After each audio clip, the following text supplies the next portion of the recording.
Dear Heavenly Father, we come boldly before the throne of grace, that we can obtain mercy and find grace. We come asking you to look upon us today.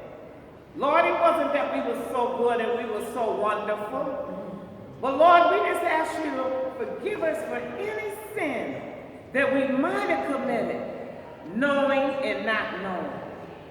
And dear Heavenly Father, you said in your word that we come to you, that you would no wise cast us out. And here we are, Lord. We ask you, let there be peace in this meeting. Let there be respect. Let there be understanding in this meeting. In the mighty name of Jesus. And we claim the victory now as we go forth in you. One more time. We shall. We shall.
Represent Power in Number. I'm Rhonda Moss Lee. Oh, y'all can hear my mouth? For real? I'm Rhonda Moss Lee. I'm here with Tanika Simmons, and we're here representing Power in Numbers. And she's going to speak about what this meeting is about. And then from there, we're going to ask questions. Or if anybody want to ask questions, and the elected officials will be speaking. This is Tanika Simmons. Let's give her a hand, y'all.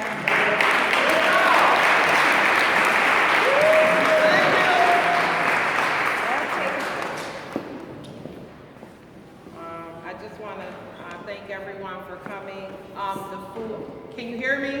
Sure. Okay. The food in the back is courtesy of Chef Javon Thread. She is a small black business that's in our area. She brought free samples for everyone. And she's having a fish fry tonight from 11 till 9. So if you like the food, the information to order is in the back.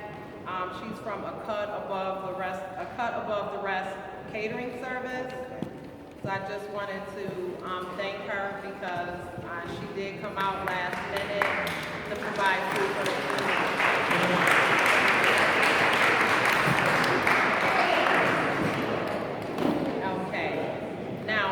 That don't know me, I am Taniqua Simmons. I grew up on Bissell, which is the block that is next to Moselle Street. I've been active in my community since a number of my friends were murdered back in 1994. I've been part of the strategic planning process in the city of Buffalo since they introduced Buffalo 2025, which basically was a plan that stated that the east side of Buffalo was to be shovel ready for development. So let's fast forward to 2016. I was at work and I read the newspaper which stated that the Buffalo Erie Niagara Land Improvement Corporation was super bidding. They were given this power by our elected official who introduced the bill, Crystal Peoples. And in that bill, it gave the city the ability to purchase homes for back taxes without these homes going up for bid. And as of Monday, it was reported that this included 100 vacant homes and 200 lots, primarily on the east side of Buffalo. Now, I purchased my first home around the corner on Wiseman Avenue back in 2001. And when I purchased the home, I went through a home ownership program through the neighborhood housing service on Broadway and Fillmore. And when I purchased my home, I paid cash for it. I received a grant of $15,000 to put into my home to improve it. On top of that $15,000, I put an additional $20,000 into this home. That's $35,000. After living in my home for a couple of years, I had a problem with my roof. My roof started leaking. I contacted various programs within the city of Buffalo because I tried to get an appraisal of my home to get financing to fix the damage to my roof. Upon this appraisal, with my brand new siding, brand new windows, brand new furnace, brand new electricity, brand new walls, brand new carpeting, they appraised my house at $6,000. So I was not able to finance the repair of my roof. As a matter of fact, I was quite insulted.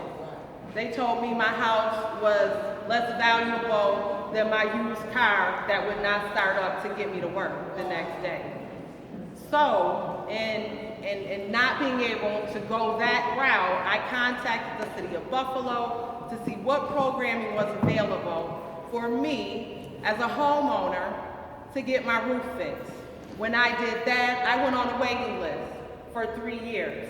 In that 3-year time period, while I'm waiting for my name to come up on this list, when it does come up on the list, they told me I made too much money. So now I'm in a situation where I own my home outright. And everything in it is brand new, but my roof is leaking and it's getting to a point where now my roof is starting to leak in several areas. I have water leaking from my roof into my basement. It's tearing up everything in my house, and I don't have access to financing to get my roof done. So now I'm in this home that is becoming unlivable. My husband and myself, we were robbed, and my husband was shot in front of my house while my children were playing in the front living room. Now they tell you, make sure you see something, say something. I was able to pick out 2 out of the 5 people out of the lineup because they were kids that used to play in my neighborhood. So I picked them out. Now I get an order of protection. Because I have an order of protection, they know everything about me, where I work, they know my phone number, they know my address. Guess what they're doing? I get a phone call, collect. I will kill you, I'm gonna kill you. I'm like, oh my God, how did these people get my number? So now I'm scared and I'm frightened. They came back to my house the next day and rang my doorbell.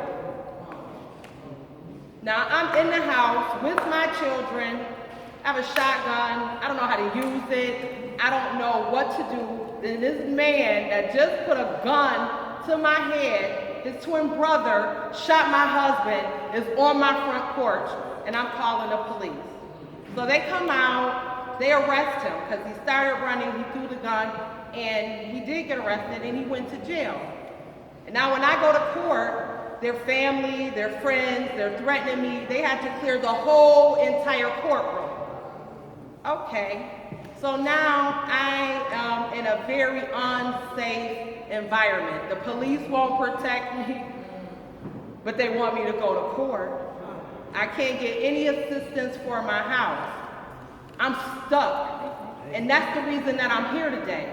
Because a lot of people will drive through our neighborhoods and they will make the assessment, the assumption that we don't care about our neighborhood. We do care. But guess what's bringing down the value of your home?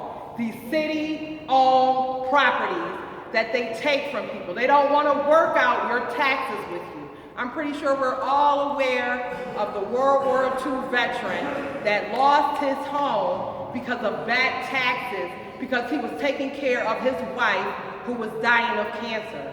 It took a GoFundMe account, it took all of this social media pressure to bring the city of Buffalo to the table to work out something with this man who has been paying on his house for decades. And now they want to tell us, when you're basically stuck, you love your community, you love your house, you don't want to move, you can't get financing, and you can't get any assistance from the city. But when all of these federal dollars are coming through the doors of City Hall to help combat blight and poverty, none of it makes it to our front door.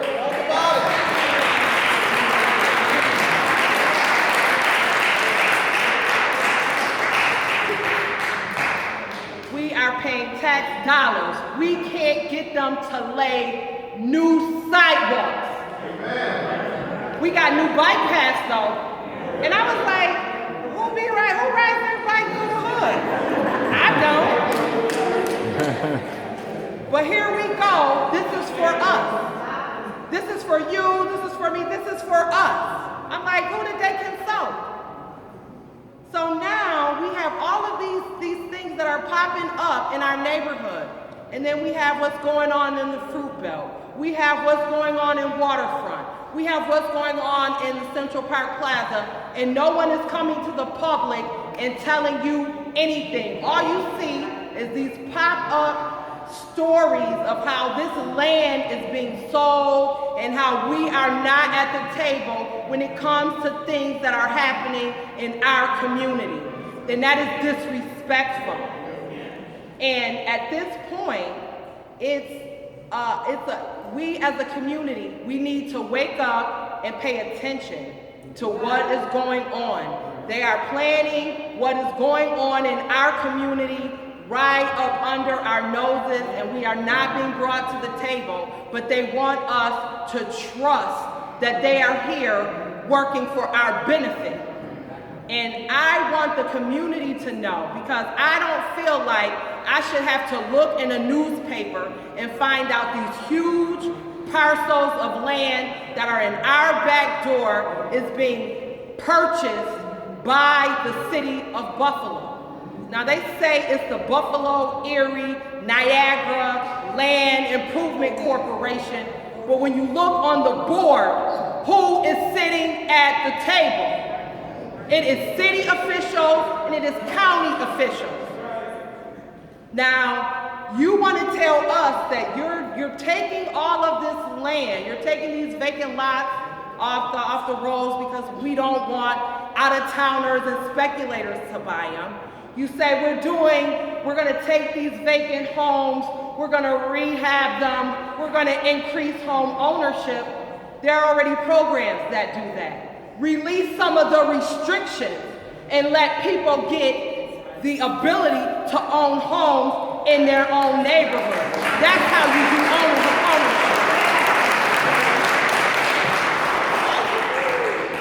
So I'm sorry, I'm on fire. I'm hot to death that they have the audacity to come in our neighborhood where we have been struggling to maintain. We have been taking care of their vacant lots.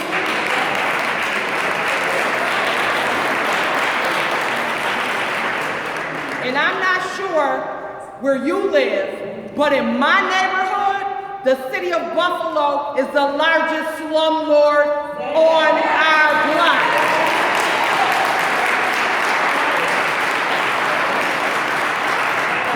They are quick to take your home and they can't maintain it. They take your home, tell you it's taken for foreclosure, and then you pack up and you move out.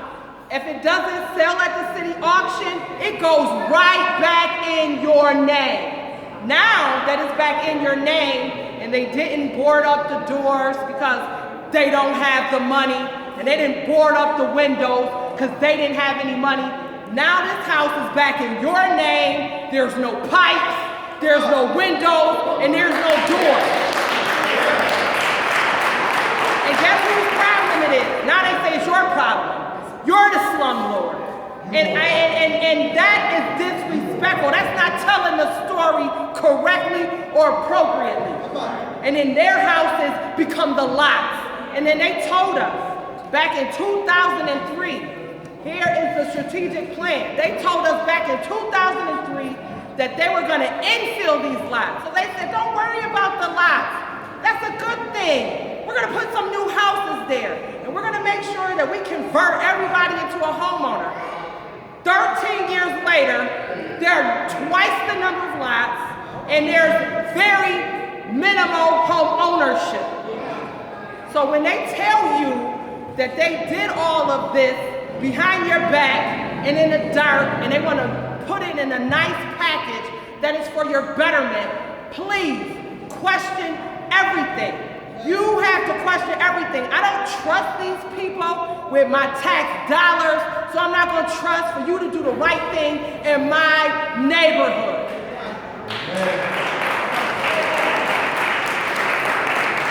And see, I don't know about y'all. I love my neighborhood. I love being able to take my kids where I grew up and say, this is where I grew up, and everybody's like, oh, hi, Taniqua, these are your kids. That's how you build community. You don't build community by packing up and moving out. We need to be staying and making our community better.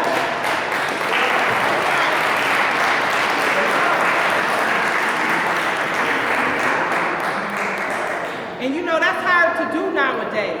That's why they have us working these minimum wage jobs. They don't want to raise how much you're paid, because that way you can't participate in your community, because you always at work. And then what do they do while you at work trying to maintain property? They talk bad about you. They say you don't care. They say you don't come out. You could come out if they raise up the pay. They brought $1 billion in our back door for these schools. They said, we're going to include you. They said, this is going to be a good thing for you. And guess what? All that money came and it went, and they are the millionaires. They say, oh, we can't find contractors. We can't find workers. Guess what? Use some of that money that you get and make them. They give you an outsourced building, but they don't give no outsourced funding. So it's always the illusion of inclusion. Do not let them believe that this late in the game, that this is for your betterment, that they are buying up the land in your community. And at this point, we can't stop the transfer of this property. But you know what? If they're not gonna put a chair at the table for us, we are going to pull up our own chair.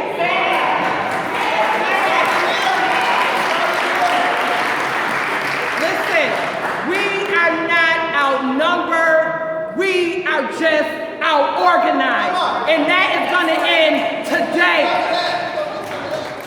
So that's why we had this meeting, because we all need to be made aware, because the voice of the people that's downtown in City Hall, where are they? This is where they should be.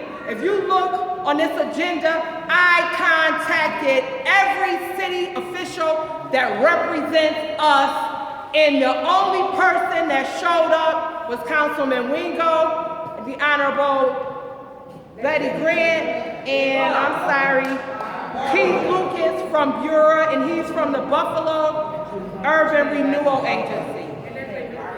And Barbara Miller-Williams. I mean, but she wasn't part of this, but she's here.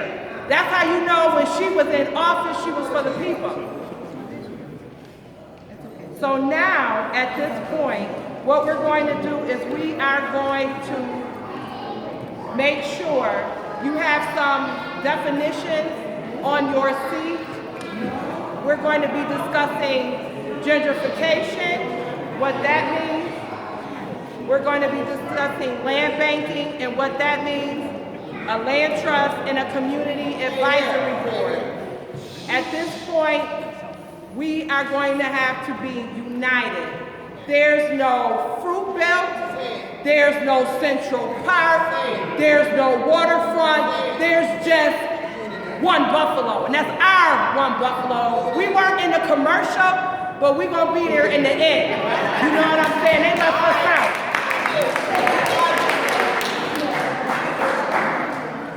So at this point, that's the purpose of our meeting.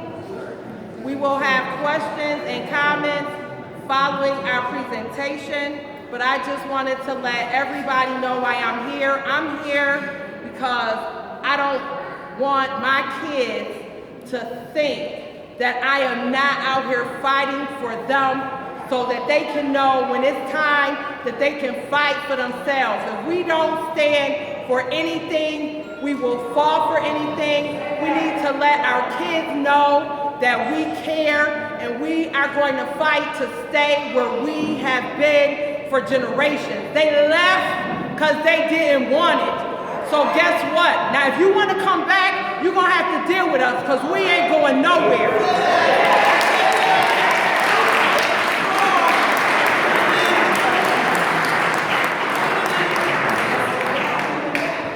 Redevelopment does not have to equate displacement, and that's what I need y'all to understand.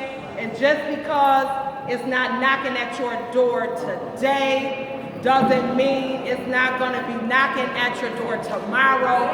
That goes for my suburban counterparts, because when they have been making these loft apartments, they are expecting people to fill them, and they're not expecting us to fill them. They're expecting for people to come back in droves. That's why they have the Say Yes program to make college for free. That's why they now have all of these city requirements. They're bringing the bills back to Buffalo. They're turning the 198 into a parkway. They're going to cover back up the 33, and that is not for your benefit, because if they wanted to do it, they would have been it. So with that being said, Keep it 100. I am going to introduce Keith Lucas from the Buffalo Urban Renewal Agency. And I'm sorry, yeah.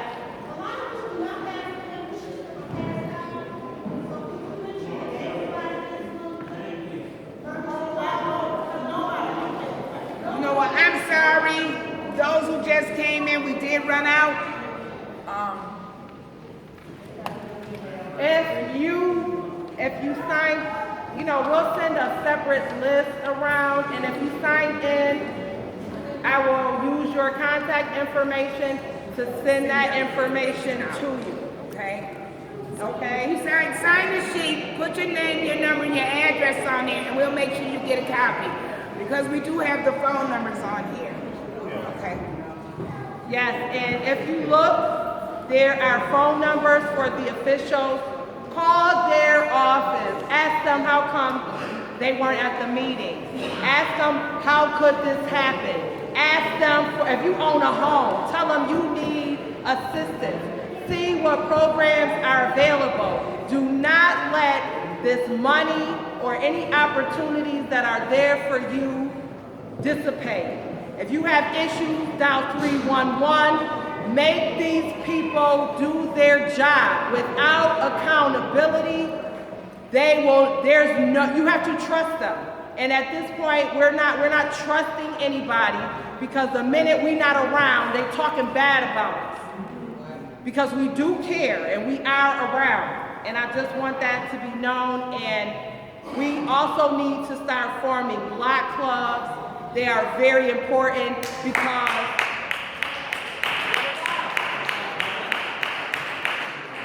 as soon as they send out some information, the first thing they say is they send it to the block clubs.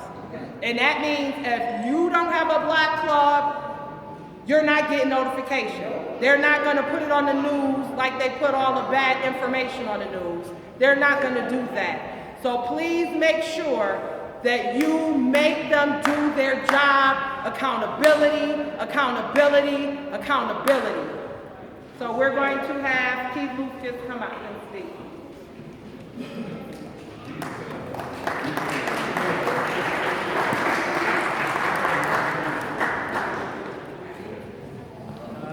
I'll try and yell so everybody can hear. Well, I just really briefly wanted to go over what the city's been doing in terms of the foreclosure in rem auction. You have a speaker or a board or something that you can speak about? No?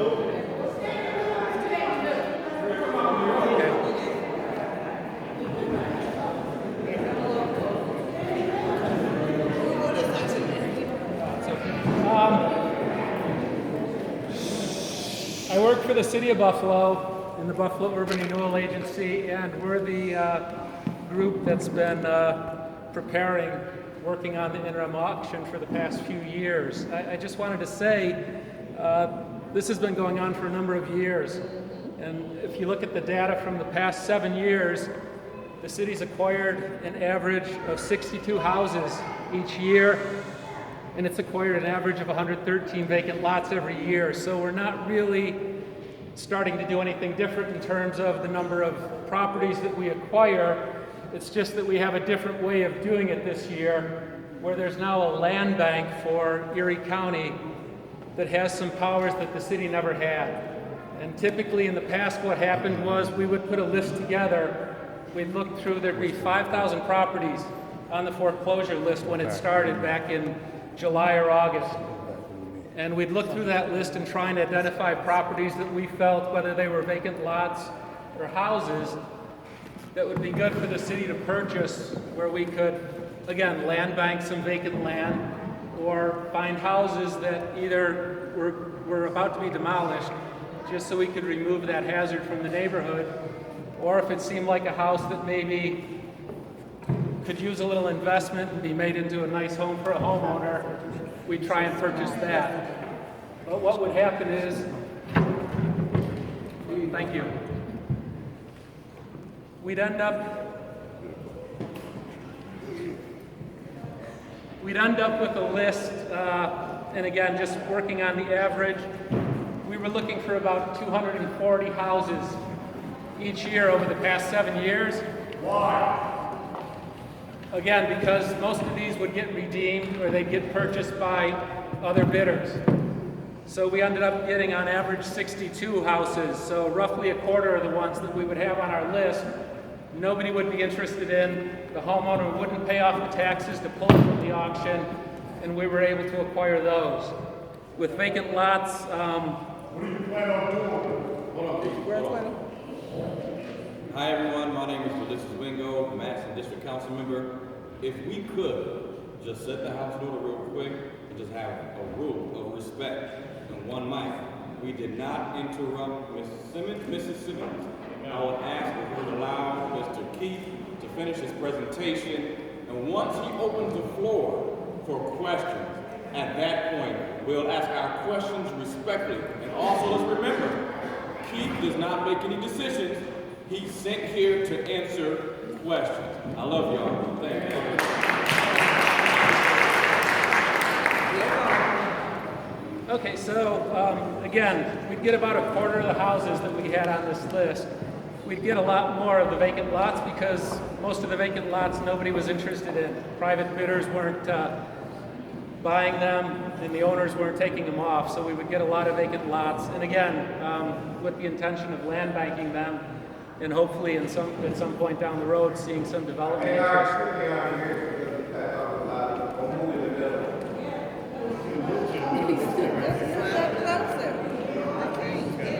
So anyway, this year with the land bank, there was a law passed at the state level so that if the land bank acquired a property, they could immediately turn it over to the city.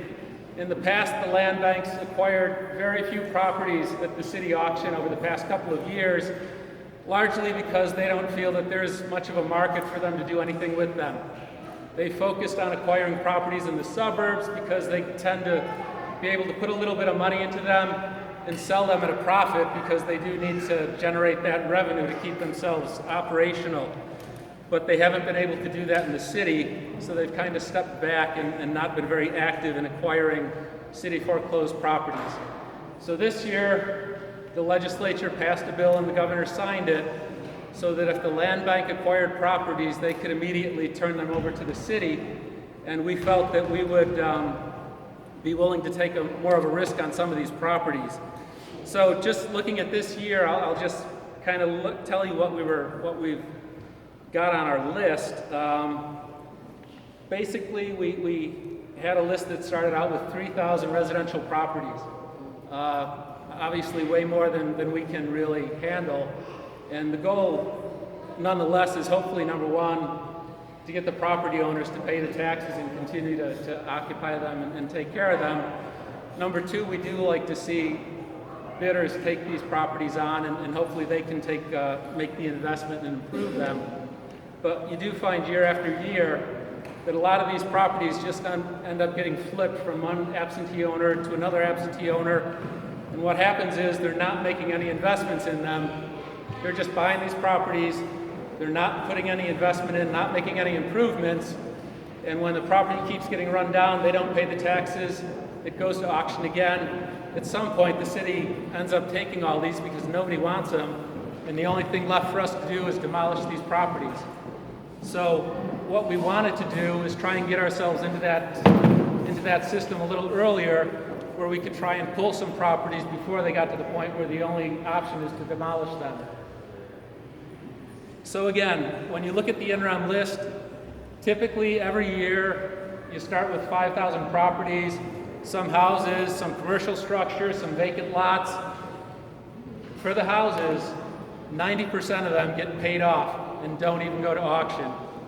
So you've got a large list of properties, but very few of them are going to be available. Last year it was 90%, the year before 88%. We're seeing a trend that more people are pulling these properties. They're not letting them go to auction. I think there's a sense that there's more value in these city properties. We're also seeing that when they go to auction, bidders are more likely to take them. So over the past few years, fewer and fewer properties have not been being sold at auction. So there's been a smaller and smaller base from which we could choose.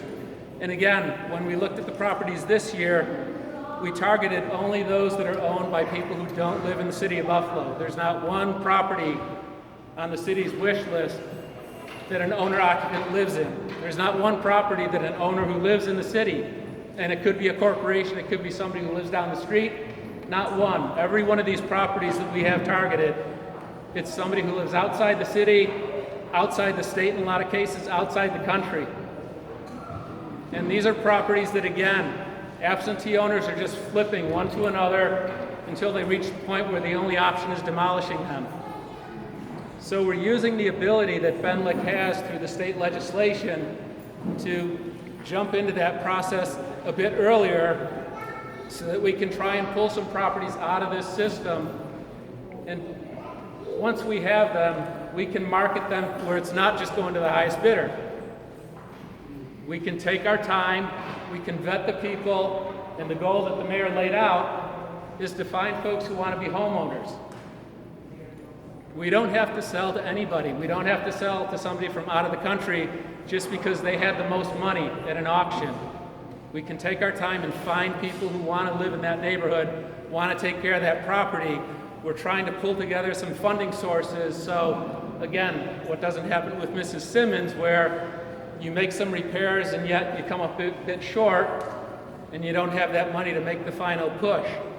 We want to make sure that we have funding available so that when somebody does come in and says, I'm interested in this property, I want to make a commitment and live here, we can say that we've also got some funding that we can help you to fix this place up so that you can live there for a number of years. It can be safe, it can be secure. And again, we're figuring, based on the number of properties that absentee owners have, the fact that people are getting more aggressive with pulling them off before the auction, we're figuring anywhere from maybe 45 to 75 properties in the entire city will be available for BENLIC to make a bid on and pull out of the auction before other people can acquire them. So it's not going to be a huge number of properties, but I think it's a great start. And it's a way, again, I think with hopefully the support of the communities, and we'd like to do a better job, I think, reaching out and helping you to understand what we're trying to do. It's a good way to start taking a stand and making sure that we can keep these properties from being in that cycle where absentee owners just milk them for what they can get out of them and then walk away. And when the city does acquire them, all we can do is demolish that property. That doesn't help anybody. There's also a few vacant lots that are on our list. And again, like in previous years, we don't have to wait until nobody else bids on them to acquire them, but BENLIC can jump in and make that bid up front. The only vacant lots we've identified, though, are those that are already next to where the city currently owns a lot of vacant lots.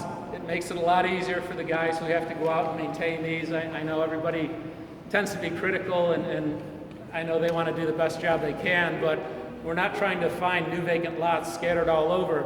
We're trying to find a vacant lot where the city might already own 5 or 6 properties on that block, where we can kind of fill it in and hopefully do a better job then in maintaining them over the summer. So if anybody wants to start asking questions, I guess.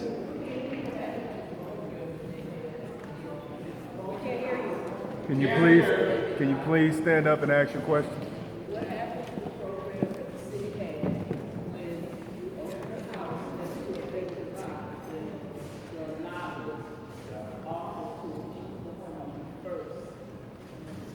So, I'm sorry, what was your question?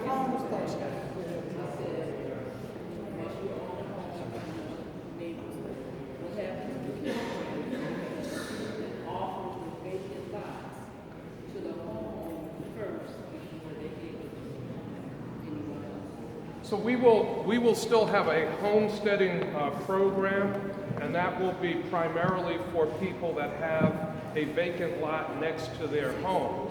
But right now, we're not talking about acquiring vacant lots next to people's homes. You've already had that program. I said, why was it cut out? It's still, the homestead program still exists. Pardon me?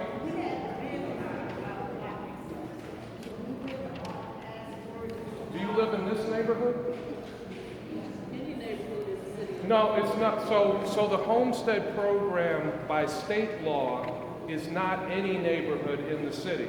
It's just certain neighborhoods, and those boundaries are laid out by state law, not by city law. The homestead program is permitted in the city by state law. And so the city has to apply to the state for what neighborhoods will be allowed to do a homesteading program. This neighborhood is? I believe this neighborhood is a neighborhood. The Fruit Belt, because of the speculation activity, a moratorium was imposed on all purchases of property in the Fruit Belt. So there were no properties that were allowed to be homestead or to be purchased in the Fruit Belt.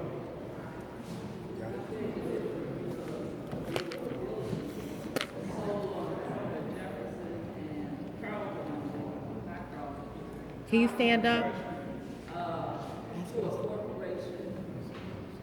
That was probably a private transaction. So no city properties were sold in the Fruit Belt because of the moratorium. But anytime privately, a private owner of a property can sell their property at any time. So that means it was put on hold. So the moratorium was that all sales were put on hold in the Fruit Belt because of speculation, because of people from outside the community that were buying properties in the Fruit Belt and potentially pushing people that lived there for a long time out of the community. And Council President Pridgen put a hold on sales to prevent that from occurring. What area of the city? What area of the city are? We're gonna go by here. This gentleman in the yellow was asking first, behind you, honey. So you're gonna call? All these properties that you're pooling together. Now, the Buffalo Billion, Cuomo's little pet, is the same thing gonna happen with this money, this promise was given to us, and we have not seen any of it yet. Because the $750 million that was eaten up is gone. You told us something that didn't happen. 300, however many properties you're putting together, you're gonna say, you're gonna do this. Is anything in place to stop the corruption and make sure that you guys do what you say you're gonna do for us? Okay, you've got a couple of questions there. So first of all, this has nothing to do with the Buffalo Billion. This is a city initiative. It's not a state initiative. So again, to get the permission for the city to get super bid power to step ahead of other bidders and speculators, it required state law. So the way something becomes a law in the state is it gets passed through the state assembly, passed through the state senate, and then signed by the governor. So what the city is trying to do is assemble some properties in certain neighborhoods throughout the city to stop the speculation activity and to help people living in those communities become homeowners. So that is our goal with the program. So as you heard Keith say, we hope to acquire somewhere between 50 to 100 properties. It may work out that way, it might not work out that way.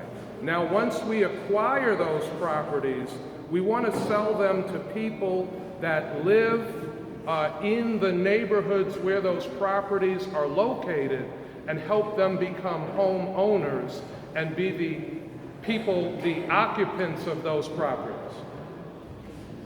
The question was, what parts of the city are allowed to have homestead?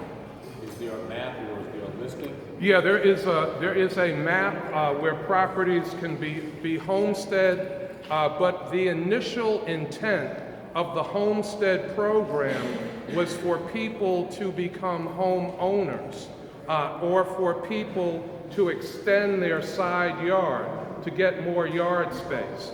So now we are at a point where land is super valuable in the city of Buffalo. So the homestead process is going to change. So so the process will not be to allow people to homestead without becoming home owners. So we want to help more people living in the community become owners of their own homes. Well, I am a homeowner, and let's say I want to homestead the lot next to my property. Then we would work with you on that potentially, depending on where you're located. So, That's what I'm asking, is this information? so generally we have designated the homestead areas for lower income areas of the city, and it's not every area. So I don't know where you live, but we can find out for you if you live in a homestead area. Okay, how would I contact this or find this information? We'll get your information. I'm here by chance to talk about what you heard, because I saw something last night about eminent domain being a part of this thing. Eminent domain goes way back to Bible days. When we started. Okay, so let me stop you right there. The city has never used eminent domain, so whatever was said, that is not. That's a misnomer, is what you're saying. That's incorrect. That is absolutely 100% incorrect. Does everyone know what eminent domain is? So eminent domain is when a government entity can come in, take your vacant land, take your home, or take your business and give you what the appraised value is for that for some alleged higher government purpose. The city has no plans of doing that. During my tenure as mayor, the city has never done that, and even before me, even during the last two mayors, the city has never used eminent domain. Well, that was my case. Yeah, never done it, won't do it, haven't done it. I'm a homeowner in the city of Buffalo. I'm a business owner in the city of Buffalo. The city bought a house on the corner from where I live on Brunswick and Walters, and that house sold for $110,000 on that corner. I can't even I don't get heat, I don't have Section 8, I don't have Medicaid, I don't get food stamps, I don't get anything. I can't even get a loan to bring my house up to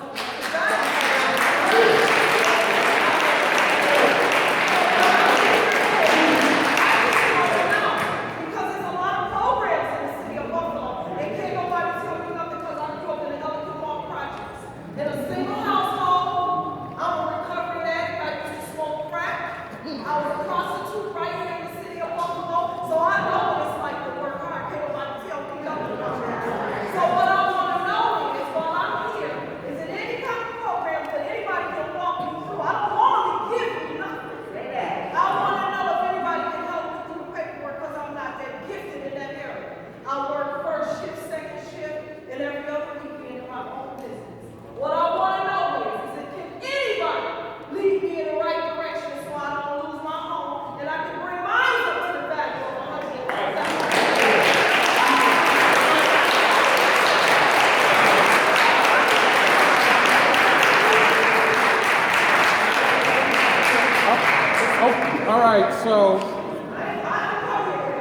All right, so if you live in that neighborhood, right, Hamlin Park? Okay, hear me out. If you live in that neighborhood and one house, a couple of... Yeah, absolutely.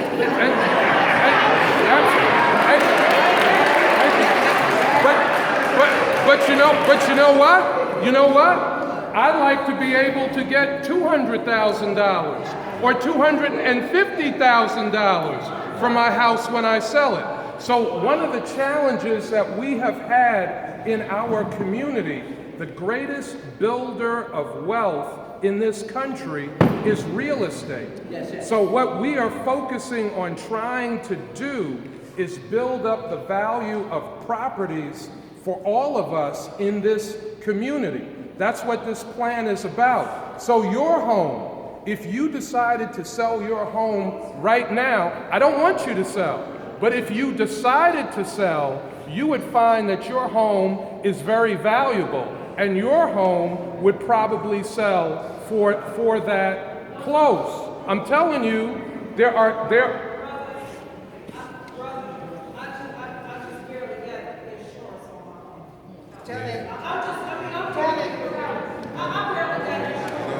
First of all, the rent in my neighborhood is going up.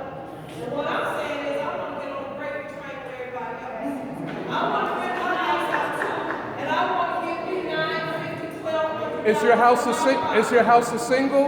No, sir. It's a double. Double. See, because I want to bring my property up in value like everybody else that's coming through the neighborhood. Okay. I don't want to push me out the neighborhood because I don't want to go to Chippewa. I was never going to go out there, and I don't want to go out there. I don't want to go to Amherst. I don't want to go to Tonawanda.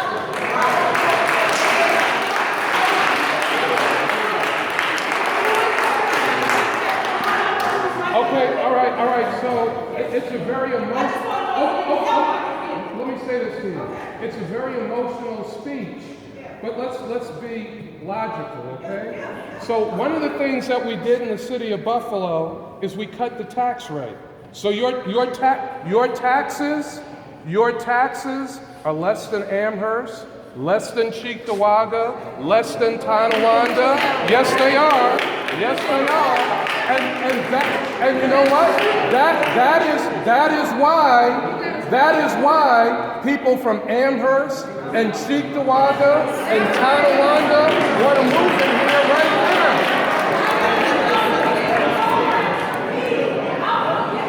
Okay, but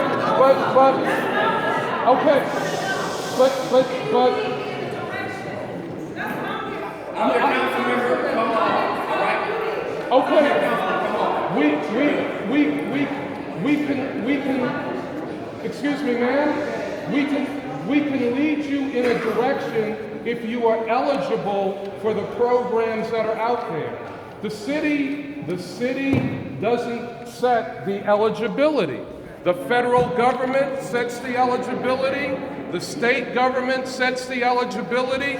So we use money that flows through the federal government to the city, that flows through the state government through the city, and they set the eligibility. But you're able to talk to the council member, the county legislators, you're able to talk to the mayor. How many members of Congress or the U.S. Senate have you had here at the Crucial Center? We need to talk to people at all different levels of government because it all works together. So we would be happy to sit with you, go over the different programs and see if you're eligible.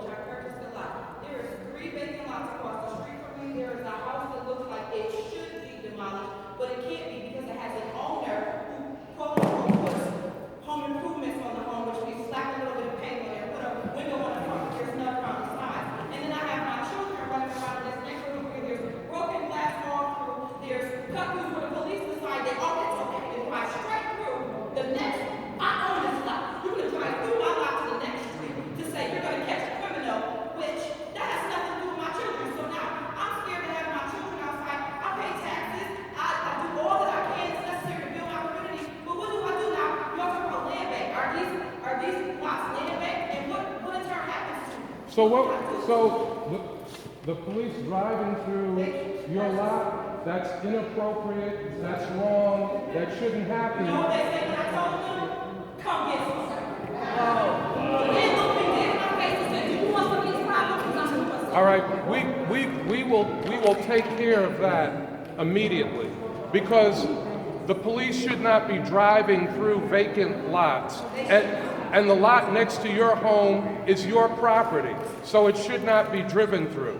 So, but even if it wasn't my property, just like the one, none of them should be driven through because it's part of the fabric of a neighborhood. Right. So that should not be happening. Respect for the fabric of this neighborhood because the threads are so loose. Okay, we will work on that.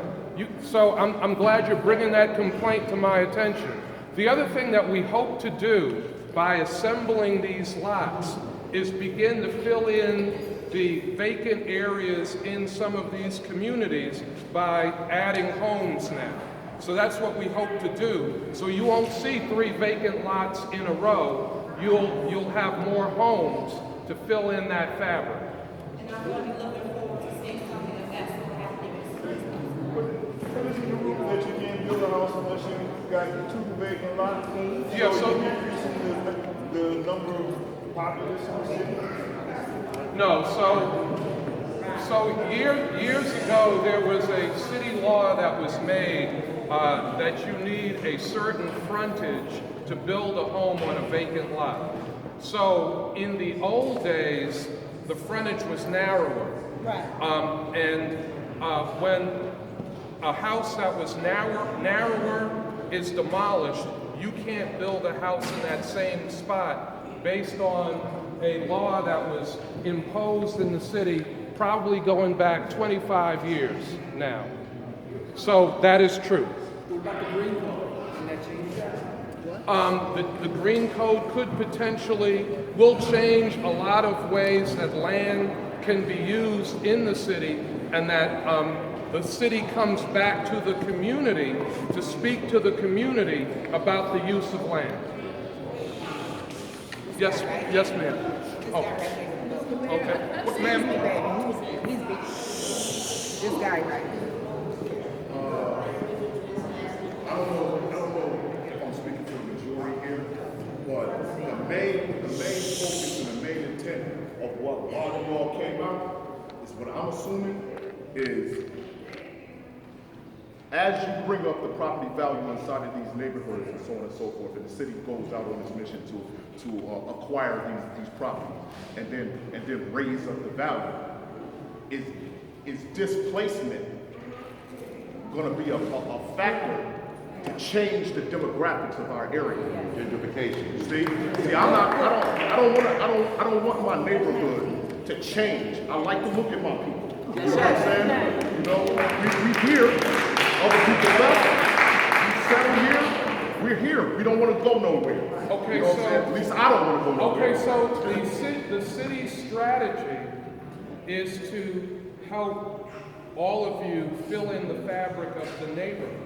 Who are y'all talking to? Well, okay. Who are y'all talking to? But listen to this for a minute, okay? Because right now there are several thousand properties that sell every year at the auction.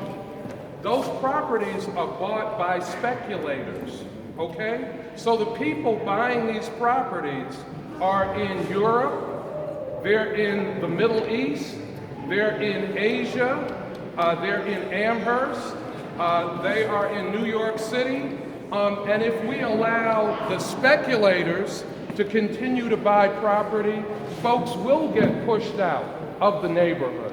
If we help people in the neighborhood buy property that the city acquires, then we will keep the neighborhood fabric together. So you're saying that that's the city's intent? That's the city's intent. Purpose of Benlick. Pardon me? And that's the purpose of Benlick.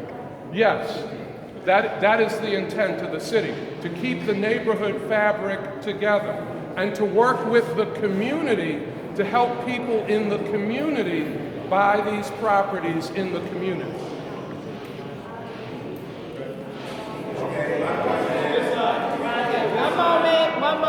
One moment. This question and answer, this is supposed to take place towards the end. We do have some other speakers, and I'm pretty sure that they will be in a much better position to answer your questions.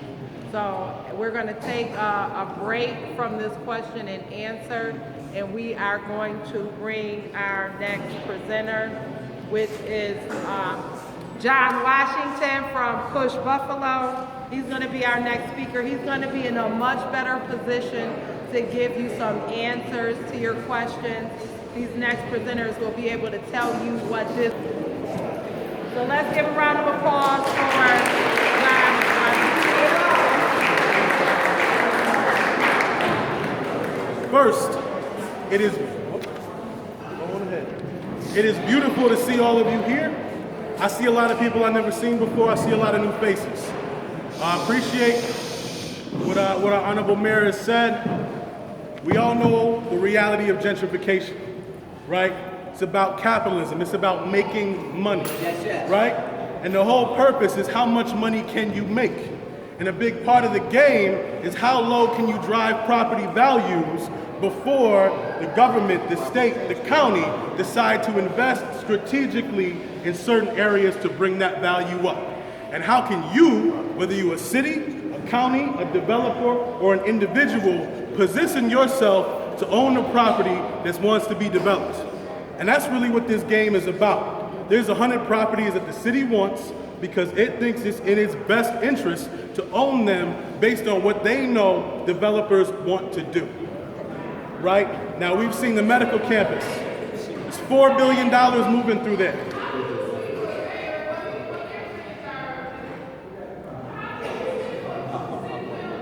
Somebody tell me. Okay, I mean, hey, you believe who you want to believe. I'm telling you my perspective. I'm telling you what I see and what I know. Let them speak, let them speak, let them speak. All right, so I'm gonna just keep it moving. Excuse me.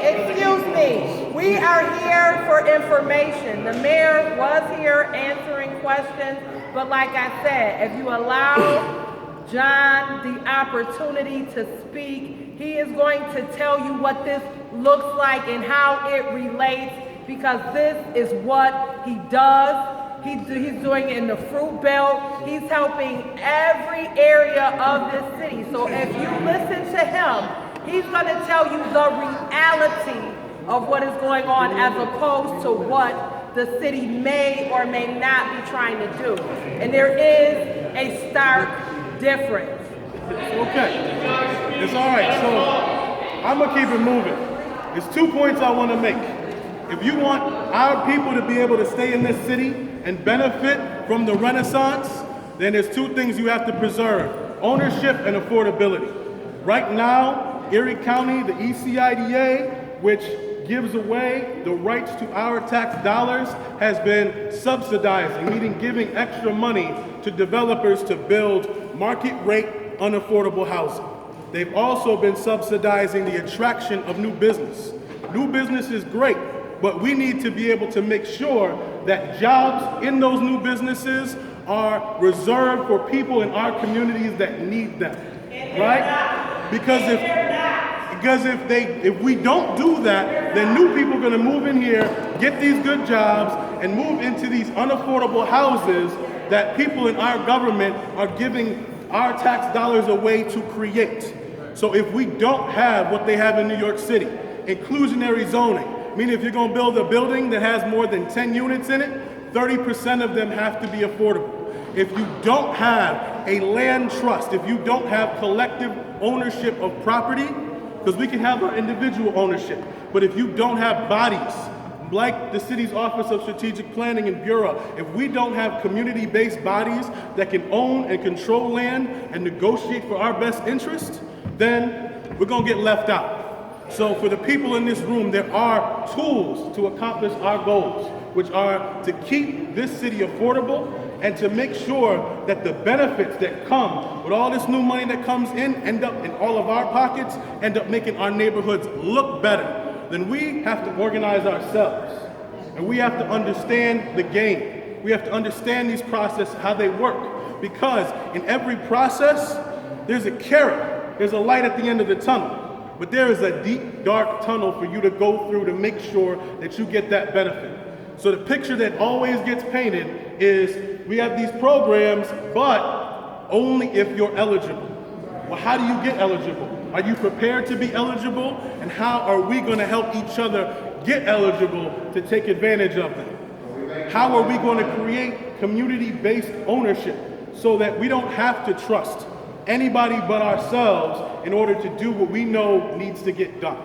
So I'm working on trying to pass inclusionary zoning that is going to force developers that work on these big projects, that are making all these big buildings downtown, to reserve space for us. I want to work on first source hiring, which means if you get tax money, if you get tax money to create jobs, those jobs have to come to us, right? I want to work on building a land trust, so next year we can go to the auction collectively with all the money we pooled, with money that we leverage from other ways to say we are going to buy 100 properties. And we're going to make sure that we are supporting home ownership and we are creating affordable housing in the city so people can afford to stay here.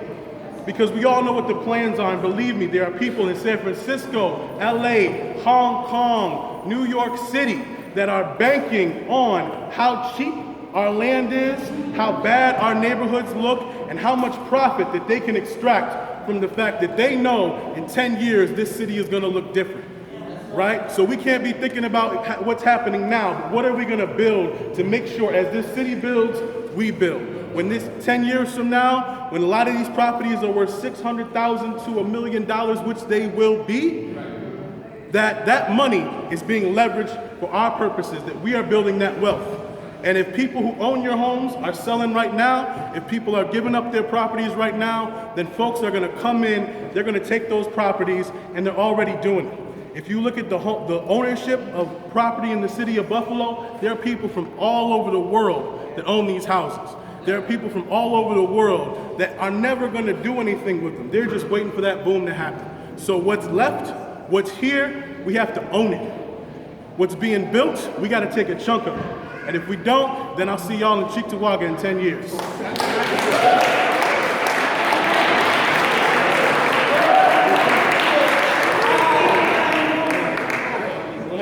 How do we build this land trust, or to be answered later?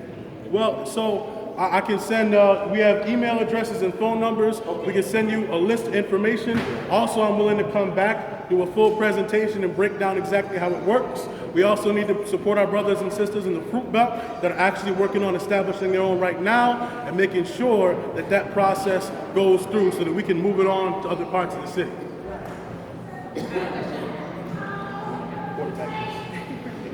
Okay, we're going to move on to our next speaker, which is India Walton. Unfortunately, we're kind of running low on time, and we are here for information because at this point, we don't have a lot of time, and we will have a follow-up meeting. We may not be able to get to every question.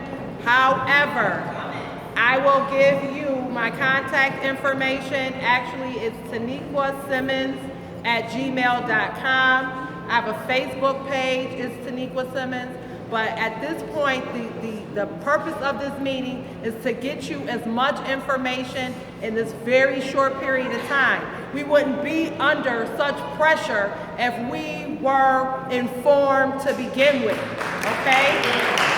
And I know that everybody here is hot and upset, and I want to make sure that all of our questions are answered, but I also want to give you the reality.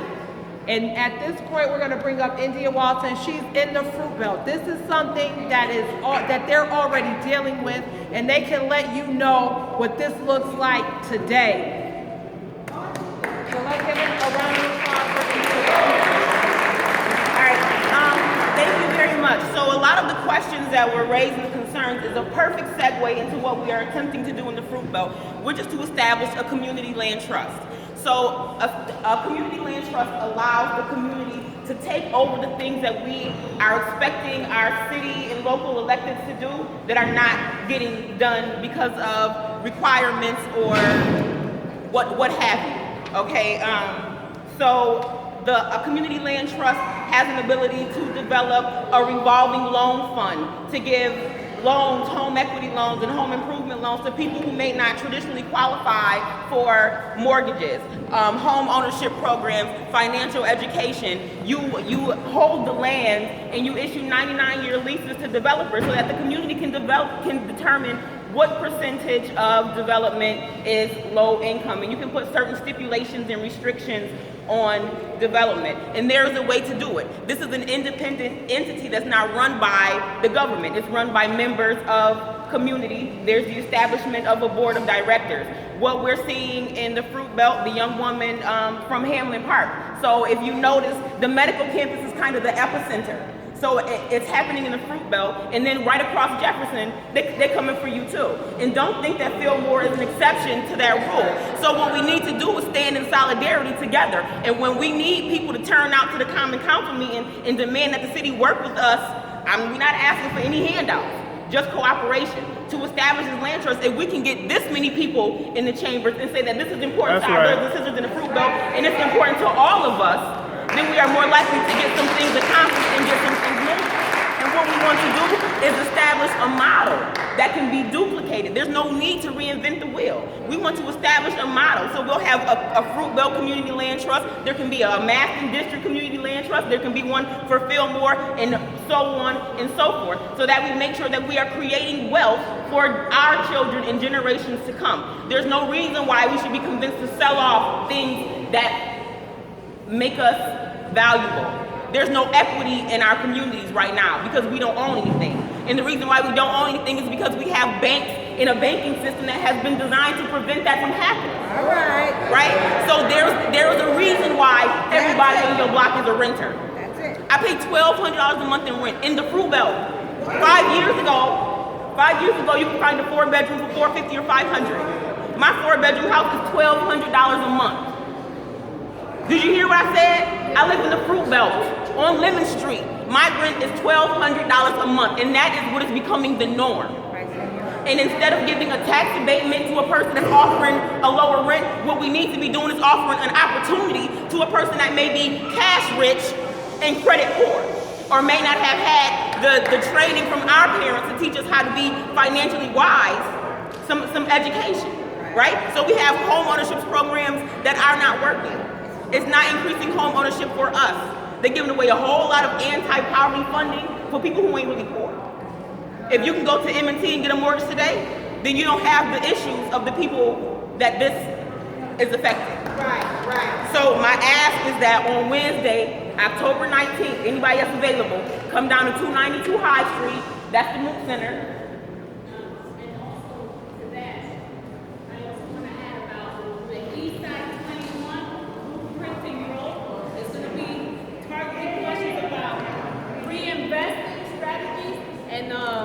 And are we missing the cusp? So this is the 21 East Side Blueprint is going to be held on Saturday the 22nd from 8 to 1. And we should be there. It's on 101 East Delavan. It's free register. You go to greengolddev.org and register so that you can also have a voice, because they're going to be talking about how to bring jobs and how to reinvent, renew, restore the East Side. And I am so proud to say, I was telling my husband, I am so happy to see so many of us turn out for this. The most important thing that we can do is come together and work on this together. Whatever beef you have, wherever you're from, it doesn't matter at this point. See, that's the advantage that they have. And when I say them, you know who I'm talking about. That's the advantage that they have over us. They fight behind closed doors, but when they come out to get the job done, they stand in unison. That's right. And starting today, that's what we need to be doing. There's a Facebook event that's up for this. Promote it, push it. Let's get together when it comes time to ask for cooperation. We're not asking for a handout. We're not asking for permission. It's going to happen. With the work, with the help of Push Buffalo, Open Buffalo, the Partnership for Public Good, we have funders lined up that's going to fund this stuff. There's money. They want to give you money to take ownership of your community, so don't miss out on the opportunity. Please don't miss out on the opportunity. If you have any questions, my name is India Walton, 867-8945. Find me on Facebook. What's my email? IndiaB3000@gmail.com. Thank you.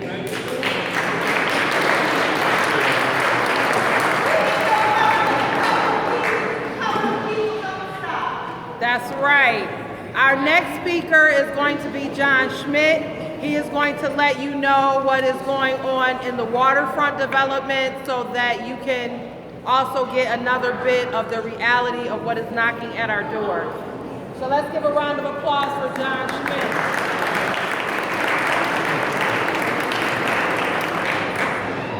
All right. Can you in the back hear me? Anybody? If If you can hear me, raise your hands. Okay, good. I can't keep this up for very long, so I'll make it short. And save the rest of it for another meeting. What we're dealing with here, as in most cases of gentrification over at Shoreline, is a problem of corporate welfare. A Canadian company is getting $34 million from the state of New York to kick out the primarily black and Hispanic tenants of Shoreline so they can rebuild it and rent it. And rent it to a higher income bracket. Okay? This is not gentrification, this is forced eviction. As with most cases of gentrification, the label is used to put a good face on what is really a very nasty business. Okay? This is racist, this is white supremacist, and the victims are too poor and too old and too disabled to fight back. But the real problem is that this is all being subsidized with tax dollars through the state of New York and housing and community renewal, okay? And that is what we need to keep in mind, that the worst cases of gentrification are subsidized with our tax dollars, and there's no excuse for that. There is no reason why we should have to pay for our own destruction. Amen.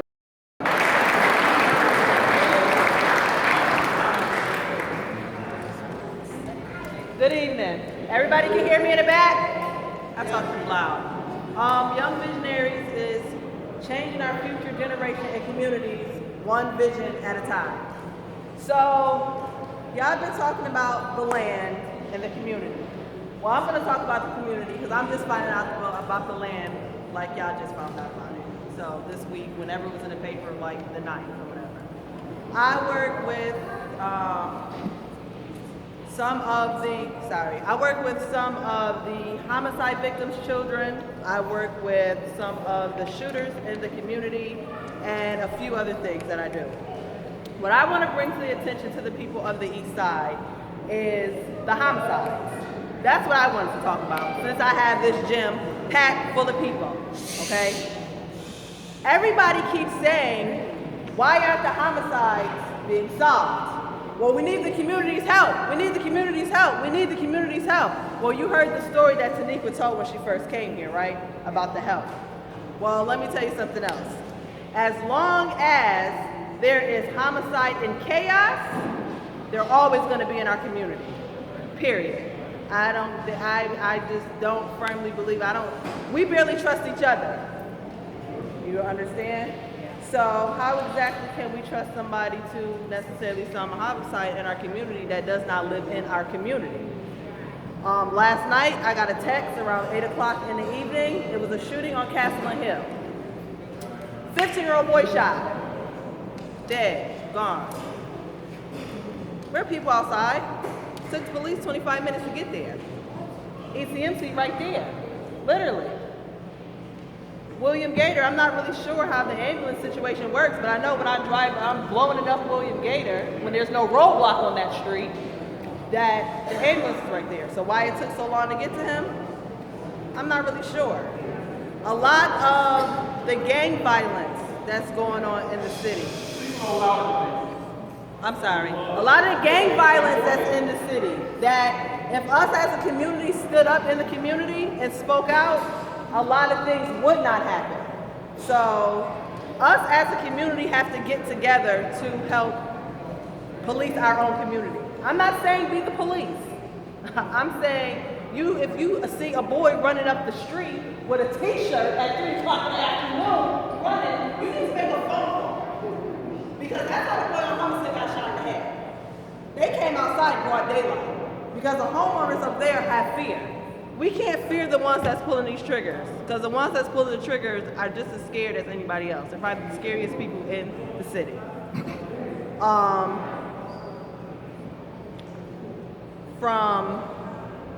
don't care, I'm gonna talk about it. I don't care what's here. June, Father's Day. 2 different situations happened. that caused a lot of chaos. One situation happened Father's Day, Sunday evening. Baby Nyree was killed right here on Moselle. Now everybody keeps saying, well, we need to trust the community. We need to trust them. We need to trust them. Us as a community need to trust the people. Well, I'm not really sure who the people are.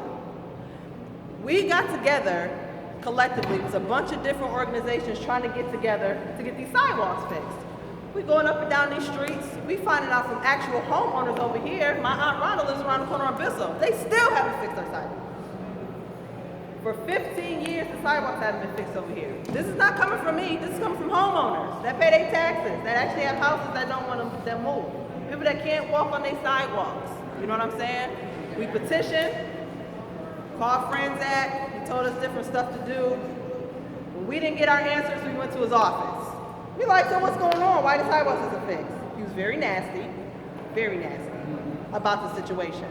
He said, well, that has to do with Stephanie Atkins, the mayor. So what do? We went to the mayor's office. So a lot of people are angry with the mayor with a lot of things, but he doesn't control everything. You know what I'm saying? Like, he didn't have to come here tonight. You got to go through emails and phone calls and talk to this secretary and this secretary to get somebody there. Well, when we went to his office, we was hot. A baby just died. Why is it taking this long to fix the sidewalks? This is in July now. This is going towards the end of July. Go to the mayor's office. He pull us in there. Of course, everybody's pissed off because we've been getting red tape for the last month. Like, why is it so hard to fix the sidewalks? Well, we had a meeting where if they ain't fix the sidewalks, we was going to fix them ourselves as a community. What can they do? If y'all not doing it and we doing it, this is our community. Our kids got to walk down here. For 15 years, sidewalks haven't been fixed. That means a 15-year-old kid whose parent owned a house on this street can't play in front of their house. That's a problem. This is why kids go to other neighborhoods. This is how kids get in gangs. It really starts from something so small. Well, the mayor